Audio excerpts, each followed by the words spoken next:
നമസ്കാരം. കിഷ്കിന്ധകാണ്ഡം എന്ന ചിത്രത്തിൻ്റെ ഒഫീഷ്യൽ OTT റിലീസ് അപ്ഡേഷനാണ് എന്നൊരു വീഡിയോ ഭാഗത്തെ വീഡിയോയിലേക്ക് മുൻപേ വീഡിയോ ലൈക്ക് ചെയ്യുക, ചാനൽ സബ്സ്ക്രൈബ് ചെയ്യുക. നവംബർ മാസം ധാരാളം ചിത്രങ്ങൾ OTT റിലീസ് ചെയ്യുന്നുണ്ട്. നമ്മുടെ ചാനൽ ഭാഗം പരിശോധിച്ചാൽ നിങ്ങൾക്ക് ആ വീഡിയോയ്ക്ക് കാണാൻ വേണ്ടി സാധിക്കുന്നതായിരിക്കും. ആസിഫ് അലി, അപർണ ബാലമുരളി, ജഗദീഷ്, അശോകൻ എന്നൊക്കെ പ്രധാന കഥാപാത്രങ്ങളായ ചിത്രമായിരുന്നു കിഷ്കിന്ധകാണ്ഡം. ചിത്രം മികച്ചൊരു വിജയം തന്നെയായിരുന്നു. അതുകൊണ്ട് തന്നെ എല്ലാ സിനിമാ പ്രേമികളും ഒരേപോലെയായിരുന്നു കിഷ്കിന്ധകാണ്ഡം എന്ന ചിത്രത്തിൻ്റെ OTT റിലീസിനായി കാത്തിരുന്നത്. ഫൈനലി ചിത്രത്തിൻ്റെ OTT അവകാശങ്ങളൊക്കെ ഡിസ്നി പ്ലസ് ഹോട്ട്സ്റ്റാർ എന്ന OTT പ്ലാറ്റ്ഫോം സ്വന്തമാക്കിയെന്ന് കൺഫേം ആക്കിയിട്ടുണ്ട്.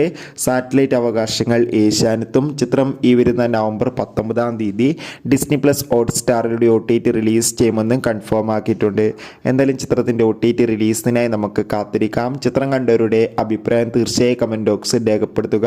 എന്തായാലും ചിത്രം ഇന്ന് അർദ്ധരാത്രി 12 മണിയോടെ ഡിസ്നി പ്ലസ് ഹോട്ട്സ്റ്റാറിലൂടെ നമുക്ക് ആസ്വദിക്കാൻ വേണ്ടി സാധിക്കും.